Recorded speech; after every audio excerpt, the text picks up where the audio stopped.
समुद्र की कैद, 4 दोस्त, एक तूफान और जिंदगी की आखिरी जंग। एक साधारण सुबह, एक साधारण योजना, लेकिन कभी कभी जिंदगी आपको वहां ले जाती है जहां आपने कभी सोचा भी नहीं होता।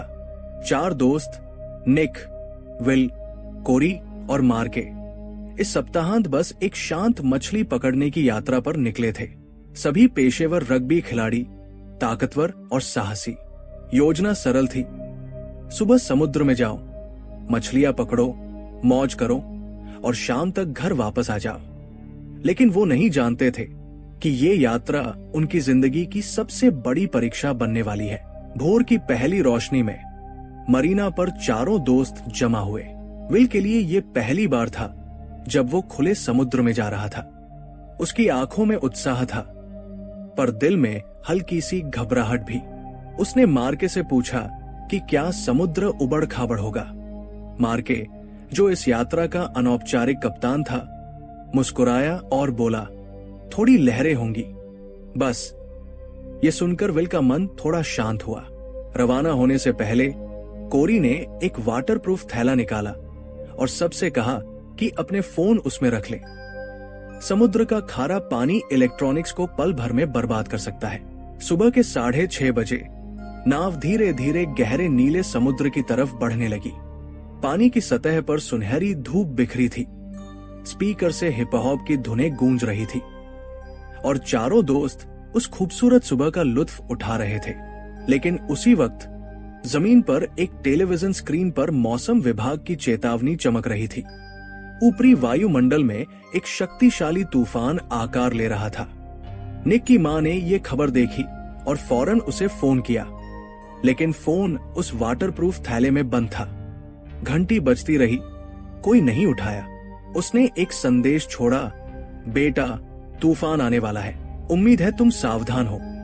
समुद्र में चारों दोस्त अपनी पहली मछली पकड़ने की जगह पर पहुंचे। निक को जल्दी ही एक बड़ी मछली मिली और वो गर्व से उसे सबको दिखाने लगा। मार के हंसा। उसने इस जगह को अपना नाम दे रखा था, कूपर्स होल। बातों बातों में विल की नजर कोरी की उंगली पर पड़ी।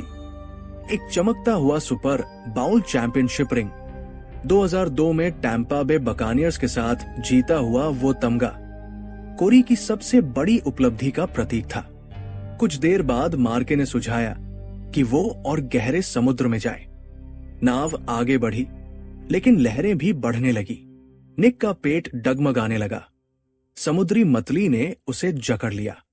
दोपहर 1 बजे के आसपास वो मार्के की पसंदीदा जगह गोल्डन स्पॉट पर पहुंचे। इंजन बंद हुआ, लंगर डाला गया। सब कुछ शांत और सुहावना लग रहा था। लेकिन फिर आसमान बदलने लगा। दोपहर ढलते ढलते बादल घिराए। तूफान करीब आ रहा था।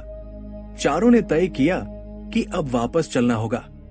कोरी ने लंगर की रस्सी खींचनी शुरू की, लेकिन लंगर टस से मस नहीं हुआ। वो समुद्र की तलहटी में चट्टानों में फंस चुका था। एक ने खींचा, 2 ने खींचा, फिर चारों पेशेवर एथलीटों ने मिलकर अपनी पूरी ताकत लगाई, लेकिन रस्सी 1 इंच भी नहीं हिली। आसमान अब और काला होने लगा। मार्के ने एक जोखिम भरा निर्णय लिया। नाव के इंजन से लंगर को खींचने की कोशिश की जाएगी। इंजन स्टार्ट हुआ, नाव आगे बढ़ी, रस्सी और खींची। मार्के ने चेतावनी दी, पकड़ के रहना, झटका लग सकता है। धीरे धीरे उसने एक्सीलरेटर दबाया। इंजन गरजा, लेकिन लंगर आजाद होने की बजाय रस्सी ने नाव की पिछली तरफ को पानी में खींचना शुरू कर दिया। नाव का अगला हिस्सा हवा में उठने लगा और पिछला हिस्सा पानी में धंसने लगा। चारों दोस्त रेलिंग पकड़े खड़े थे, उस तनी हुई रस्सी को देखते हुए। और तभी सामने से एक विशाल लहर आती दिखी, लेकिन तब तक बहुत देर हो चुकी थी। लहर ने नाव के सामने सीधे टक्कर मारी। पल भर में नाव पूरी तरह पलट गई, जैसे किसी ने उसे थप्पड़ मारकर उल्टा कर दिया हो। अंधेरा, पानी और घुटन। जब चारों दोस्त सतह पर उभरे तो सच्चाई ने उन्हें झकझोर दिया। नाव उल्टी तैर रही थी। उनके पास बचाव का एकमात्र सहारा अब वो पलटी हुई नाव का खोखला ढांचा था। एक दूसरे को आवाजें दी, राहत की सांस ली, चारों जिंदा थे। मार्के ने कहा, नाव के पास रहो, यही हमारा सहारा है। उन्होंने नाव को सीधा करने की कोशिश की, लेकिन वो बहुत भारी थी। तभी विल को याद आया, लंगर की रस्सी अभी भी लगी है और उसका वजन नाव को नीचे खींच रहा है। उसने एक निर्णय लिया और पानी के अंदर गोता लगाया। प्रोपेलर की धार से उसने रस्सी काट दी। रस्सी टूटी, लेकिन नाव फिर भी सीधी नहीं हुई और तूफान और भी भीषण हो रहा था। करीब 30 मिनट बाद मार्के के मन में एक नया विचार आया। कटी हुई रस्सी को नाव के एक हिस्से से बांधकर मिलकर उसे पलटने की कोशिश करें। चारों ने एक बार फिर ताकत लगाई, लेकिन किनारे पर मौसम विज्ञानी अब चेतावनी दे रहे थे, ये तूफान कैटेगरी 2 तूफान बन सकता है। 5 घंटे बाद थके हारे, ठंड से ठिठुरते उन 4 दोस्तों ने सच मान लिया। नाव पलटाना नामुमकिन था। ठंडा पानी उनकी ऊर्जा धीरे धीरे चूस रहा था और समुद्र में ऊर्जा का मतलब है जिंदगी। मार्के ने नाव के अंदर मौजूद सामान के बारे में सोचा, पानी की बोतलें, खाना, लाइफ जैकेट। लेकिन एक गंभीर समस्या थी, अगर वो केबिन खोलते हैं तो पानी अंदर भर जाएगा और नाव जल्दी डूब सकती है। एक दर्दनाक दुविधा, नाव को बचाओ या जिंदगी को। फिर मार्के ने खुद जिम्मेदारी ली, कप्तान की जिम्मेदारी। उसने गहरे ठंडे पानी में गोता लगाया। ऊपर तीनों दोस्त उसका इंतजार करते रहे। नाव थोड़ी और नीचे खिसकती रही और फिर मार्के पानी से बाहर आया। उसके हाथों में लाइफ जैकेट थे।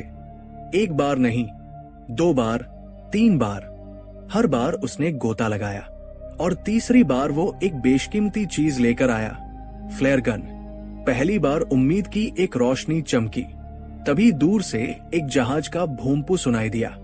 चारों ने चिल्लाना शुरू किया, हाथ हिलाए, फ्लेयर गन दागी, लेकिन जहाज आगे बढ़ता रहा और धीरे धीरे वो आवाज भी तूफान में घुल गई। उम्मीद एक बार फिर डूब गई। तभी निक को याद आया, उसका फोन उस वाटरप्रूफ थैले में है। थैला नाव से बंधा था। उसने गोता लगाया और थैला निकाल लाया। चारों ने फोन निकाले, मदद के लिए नंबर मिलाए, लेकिन हर स्क्रीन पर एक ही संदेश था, नो सिग्नल। निक का गला फट पड़ा। वो चिल्लाया, आपातकाल में कहीं भी सिग्नल मिलना चाहिए। लेकिन समुद्र के बीचों बीच हकीकत बेरहम थी। मार्के ने कहा, बैटरी बचाओ, बाद में शायद काम आए। किनारे पर निक की मां और गर्लफ्रेंड पाउला परेशान हो चुकी थी। आखिरकार उन्होंने पुलिस को फोन किया। मरीना पर खड़ा खाली ट्रेलर और पिकअप ट्रक सब कुछ बता रहा था। तटरक्षक दल को सतर्क किया गया और खोज अभियान शुरू हुआ, लेकिन समुद्र में फंसे 4 दोस्तों को इसकी जरा भी खबर नहीं थी। रात ढलने लगी, तूफान और भयंकर हुआ। मार्के का शरीर कांपने लगा, दांत किटकिटाने लगे। निक ने उसे हिम्मत दी, ठंड लगना अच्छा संकेत है, इसका मतलब शरीर लड़ रहा है। जब ठंड लगनी बंद हो जाए तब डरना। चारों ने मिलकर वो प्रेरणा मंत्र दोहराया जो वो अभ्यास के दौरान गाते थे। उस रात ये सिर्फ एक नारा नहीं था, ये जिंदा रहने की जिद थी। और तभी बारिश अचानक रुक गई। निक ने हंसते हुए कहा, शायद भगवान ने सुन लिया। लेकिन उसी पल एक अजीब गड़गड़ाहट सुनाई दी। पानी की सतह अजीब तरह से हिलने लगी और फिर एक और विशाल लहर ने चारों को अलग अलग दिशाओं में फेंक दिया। जब वो फिर एकत्र हुए तो विल चीख पड़ा। उसकी टांग बुरी तरह कट गई थी और खून पानी में फैल रहा था। समुद्र में खून और नीचे कुछ बड़ा हिल रहा था। अब हर लहर उन्हें नाव से गिरा देती और वापस चढ़ना उनकी जीती जागती ताकत को निगलता जा रहा था। तभी मार्के की आवाज कमजोर पड़ने लगी। उसने धीरे से कहा, मुझे अजीब लग रहा है, जैसे कोई चीज मुझे अपनी तरफ खींच रही है। निक का दिल बैठ गया। वो समझ गया, हाइपोथर्मिया। शरीर का तापमान खतरनाक स्तर तक गिर चुका था। मार्के भ्रम में बोलने लगा, देखो मेरी बेटी वहां खड़ी है, वो मुस्कुरा रही है। निक ने उसे जगाने की कोशिश की, पकड़ा, झकझोरा, लेकिन मार्के की आंखें धीमी होती गई और फिर वो पानी में समा गया। उनका कप्तान, उनका दोस्त चला गया। थोड़े समय बाद कोरी भी भ्रम में घिर गया। वो चिल्लाने लगा, थपथपाने लगा, किसी अदृश्य दुश्मन से लड़ने लगा। उसका दिमाग हकीकत और भ्रम में फर्क नहीं कर पा रहा था। और फिर कोरी भी चला गया। अब केवल 2 बचे, निक और विल। घंटे बीते। विल का घाव और उसका शरीर दोनों हार मान रहे थे। ठंड ने उसे इस कदर जकड़ लिया था कि वो कहने लगा, मुझे गर्मी लग रही है। निक के रोंगटे खड़े हो गए। यही आखिरी संकेत होता है जब दिमाग पूरी तरह भटक जाता है। विल अपने कपड़े उतारने लगा। निक ने रोकने की कोशिश की, लेकिन एक और लहर आई और विल को बहा ले गई। निक ने रस्सी पकड़ी, खींचा, लेकिन विल की आंखें बंद हो चुकी थी। एक और लहर और विल हमेशा के लिए अंधेरे में समा गया। निक ने उसका नाम पुकारता रहा, लेकिन समुद्र ने बस खामोशी से जवाब दिया। 4 दोस्त निकले थे, एक बचा था। निक ने आसमान की तरफ मुंह उठाया और चीखा। वो तकदीर पर बरसा, समुद्र पर बरसा, रोया, चिल्लाया, और फिर उसे अपने पिता की बात याद आई। कभी उनमें मत रहना जो हार मान लेते हैं। निक रुका नहीं।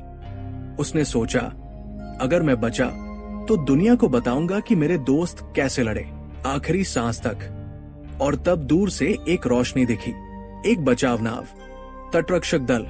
जब हेलीकॉप्टर उसके ऊपर मंडराया तो निक यकीन नहीं कर पाया। ये सच है या सपना? बचाव दल ने उसे ऊपर खींचा। उन्होंने पूछा, तुम्हारा नाम क्या है? उसने धीमी आवाज में कहा, निक। किनारे पर जब यह खबर पहुंची, निक के घर में राहत के आंसू बहे। लेकिन 3 और घरों में फोन की घंटी बजती रही और कोई नहीं उठाया। कई दिनों तक खोज जारी रही, लेकिन मार्के कूपर, कोरी स्मिथ और विल ब्लेकली कभी नहीं मिले। समुद्र ने उन्हें अपने में समेट लिया, हमेशा के लिए। निक जीता, लेकिन उसका एक हिस्सा उस समुद्र में हमेशा के लिए रह गया। क्योंकि कुछ कहानियां सिर्फ बचने की नहीं होती, वो दोस्ती की होती है, साहस की होती है और उन वादों की होती है जो हम कभी तोड़ नहीं सकते।